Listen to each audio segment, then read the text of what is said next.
Check. Hello. Hello. All right, mics are working. Welcome to the podcast of Megan and Hamza. Ooh, Woo! ooh, ooh. First episode, maybe last episode. Maybe, we Um, don't know. we're doing this podcast on Monsters University and Monsters Inc.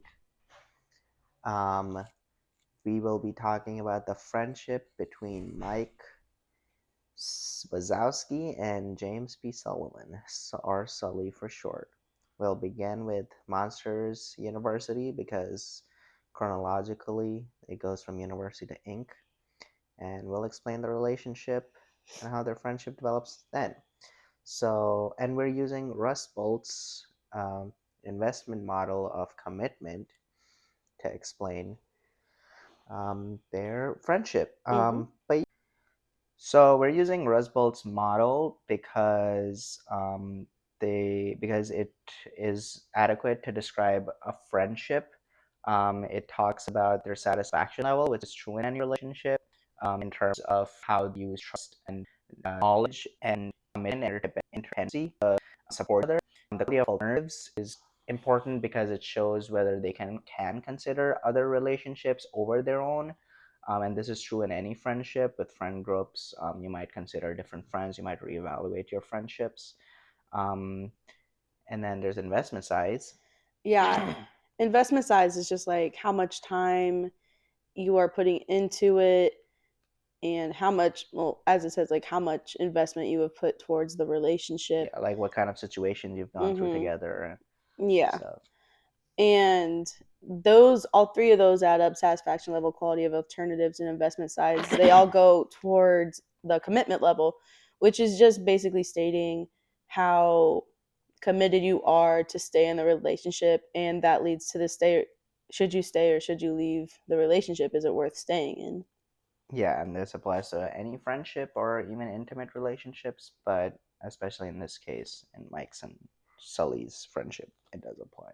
Yeah, so if you remember, Megan, they start off in Monsters University and they're in the Scare program, and everyone is looking up to Sully because he is in the Scare program. He has a big advantage of nepotism because his father was a huge scarer, and so constantly sees himself as someone amazing and with his natural talent, whereas Mike Wazowski really needs to work hard to become a good scarer, and no one Mm-hmm. really respects him. And this is why when Sully and Mike are paired together, or when they're standing side by side, Sully really looks down on Mike, and that's how their Mm-hmm. relationship begins. Is Sully just completely being um, um, really pretentious towards Mike. So, Mm-hmm. and their conversation at this point, and so their satisfaction level is terrible.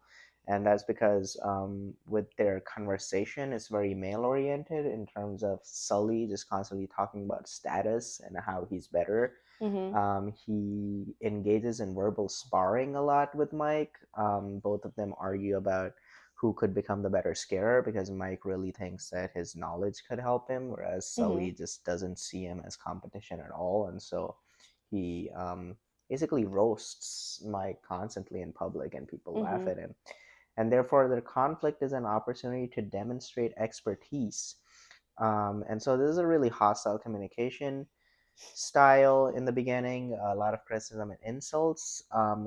And Mike is just constantly trying to disregard the halo effect that Sully has been given essentially from his Mm-hmm. father. And Sully is constantly self promoting and socially comparing downward towards Mike.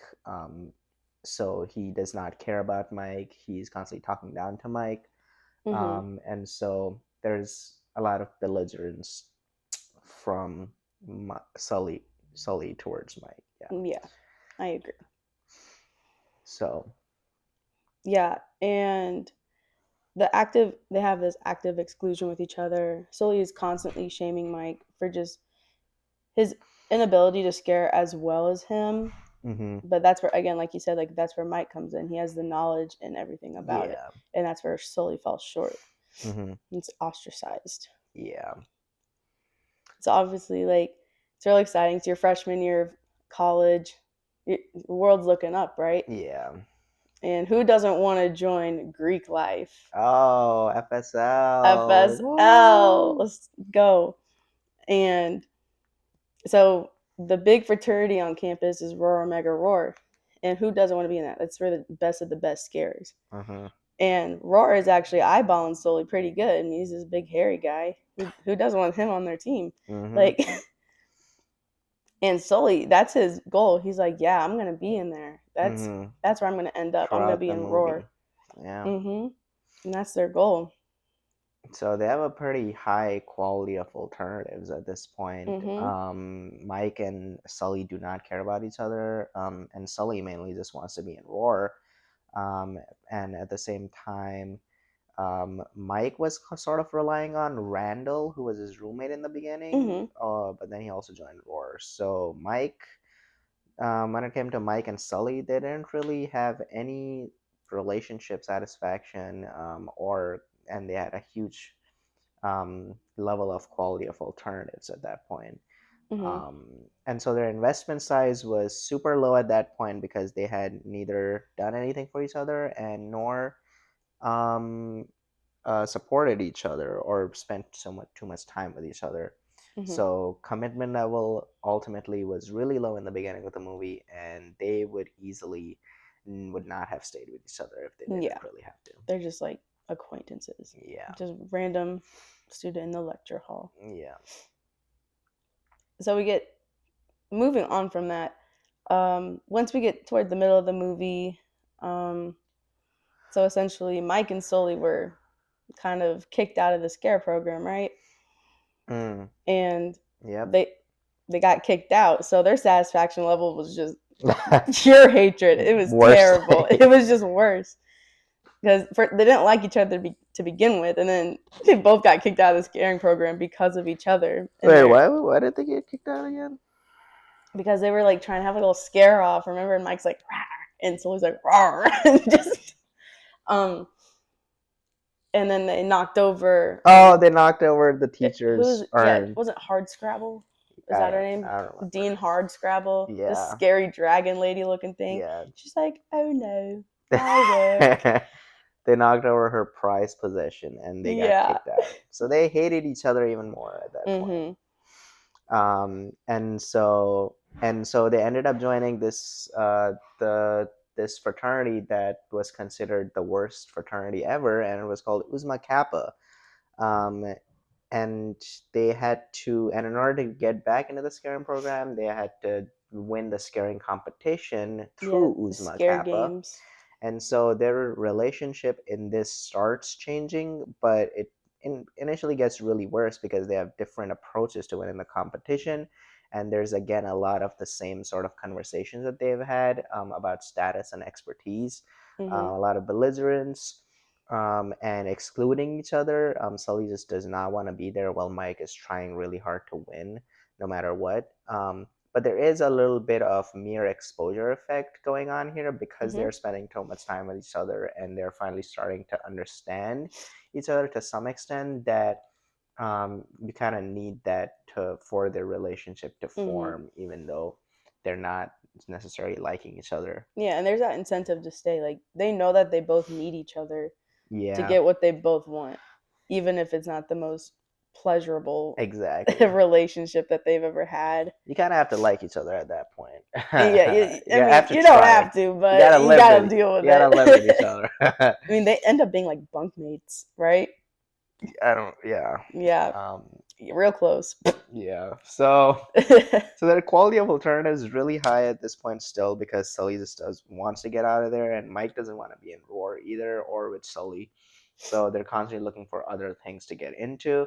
But their investment size starts to become moderate, so it starts increasing because they are investing their own effort and time to be with each other, and they have nothing else to go on. So they're investing everything into each other and into Uzma Kappa so they can win the scaring games. Hmm. So their commitment level becomes higher. than before, and they have no other choice but to stay, Mhm. because they have high stakes and a shared interest in winning. Mhm.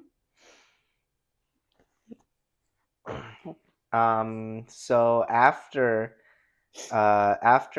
or near so near the end of the movie. So what has happened at this point is their satisfaction level has increased by a lot because they have started bonding a lot. So Mhm. at one point in the movie, they Mike and Sully bond over trading cards about celebrity scarers, and it turns out they have a similar interest because they both look up to scaring like the top time scarers, Mhm. and they relate to each other about who was the best and just talking about what they like in all of these scarers.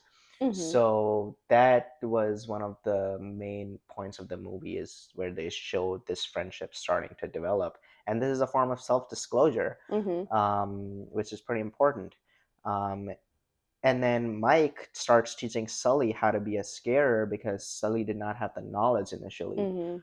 Well, I think Sully does try helping Mike as well a little bit on improving Yeah. the physical aspects of being a scarer. So this is a social exchange Yeah. happening here, where they're both using each other's strengths and just looking at each other's positives and helping each Mhm. other and gaining something from each other. Mhm. So the social exchange plus self-disclosure really starts forming a friendship and increasing their satisfaction level. Not to mention the conversation style becomes more feminine Mhm. because, like we said, there's self-disclosure, they're cooperating more, they're not engaging in verbal sparring anymore, no conflict, they care about what each other's motivations, and Mhm. they're trying to win the scaring games together. Mhm. And so there's active inclusion from Sully as well, especially when Sully cheats in the scare games to help Mike win the competition. This is literally them being like, I want to be here, I want to be with you, and I Mhm. want us to win so that we both can get through this. Yeah.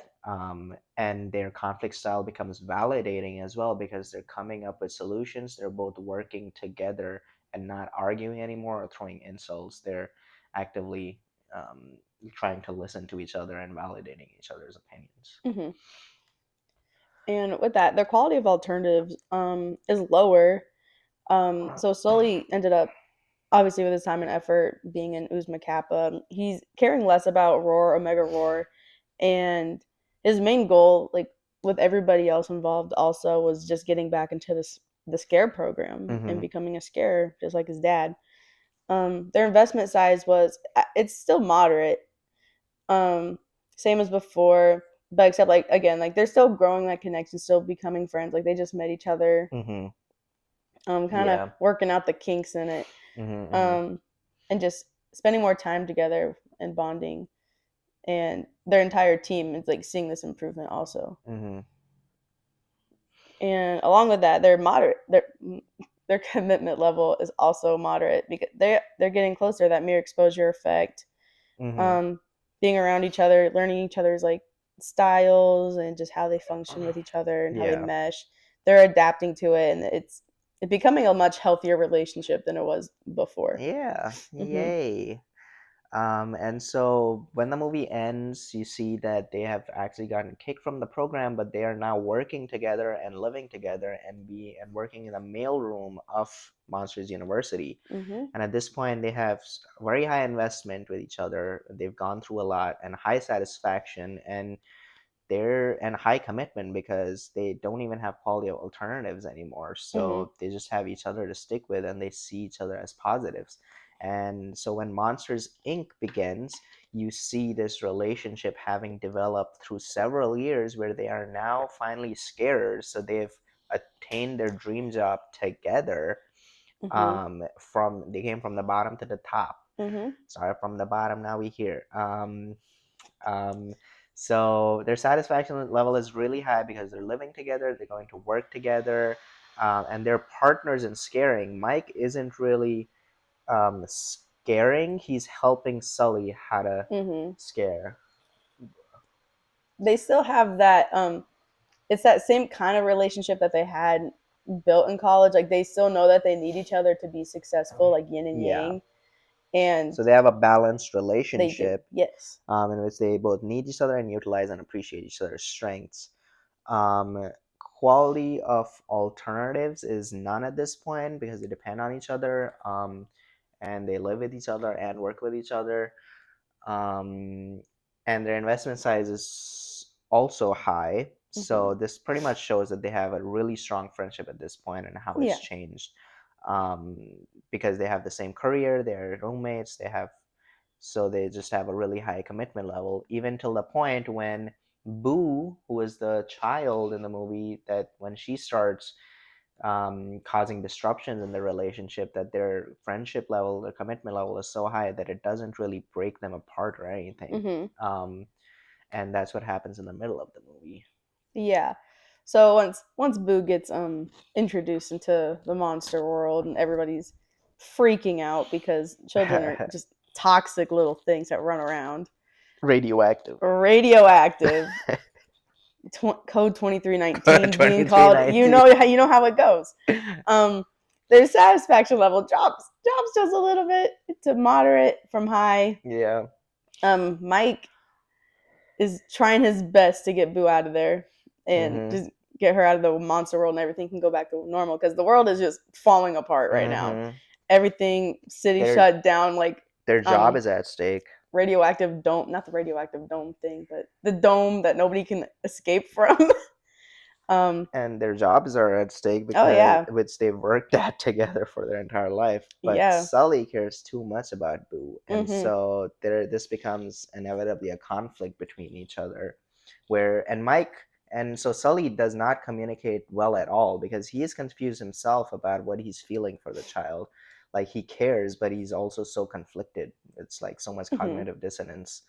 Because the child is considered toxic and he's not communicating it properly to Mike either, and Mike is constantly trying to ask him like what's happening, why are you saving the child, but Sully is not communicating. So their satisfaction level is not the best here. And yeah, and so the quality of alternatives is still really low. Again, they don't have each other. That's all they've depended on is each other their entire life after college. But their investment size is even higher, arguably, because they are in trouble together. They could lose their job trying to figure out a solution, and everything is at stake. And so Mike feels a need to double down on his relationship with Sully and really try just be there with him and try to figure out this problem together. Even when they enter, I think, their apartment with Boo, and there's helicopters above them just searching for the child, and Mike is constantly coming up with a solution. He's like, what do we do, what do we do, what do we do, we gotta get Boo out. And like you said, like their commitment level is still high because they got to work on this together. So that also makes them stay. You can't just split rent anymore. But going further into the movie, towards the middle of it, their satisfaction level is so low. The bar is so low. Mike and Sully are just fighting. Mike is shouting. Sully's kind of out of it, and their boss, I forget. Their boss betrayed them, right? Their boss actually just launched them both into the Himalayas. It's kind of crazy. Yep. They've lost their job. They've lost their entire reputation. And there's not even like a way back. Yeah. Like they demolished the door before. Oh yeah. And it's mainly because of Sully, who is not even communicating with Mike. And so Mike is extremely confused. And Boo is still in the monster world. But now Mike and Sully are in the human world and they're stuck there. So it's kind of just like this. Yeah, it's a lot of tension at that There's point. A lot of stuff going on for sure. And so the quality of alternatives is again nothing, and the investment size is high and commitment level is moderate, mainly because Mike is getting so sick of this that he starts shouting at Sully in the Himalayas like he's confused, and Sully barely responds to him. And so Mike has no other choice but to stay because he has no other alternatives. But then we see when they come back to the Himalayas, Mike and Sully is going after Boo and trying to save her again. Mike sort of shows up and suddenly changes his mind And this is again a sort of feminine Mhm. conversation style where Mike is really sharing his feelings, Mhm. and Mike says, hey, like, I'm sorry I've been so hard on you, and I know this means a lot to you, and like we can work on this together. Mhm. And he's doing this while Sully is getting beaten up by Randall. Randall's invisible at this time, so Mike really just doesn't see Doesn't anything. see anything, and Yeah, yeah, it's a um little funny scene. it's funny It's a scene. crowd pleaser for sure. Oh yeah. But yeah, that was really good for Mike, and so their communication gets better. Um, and then what happens in that?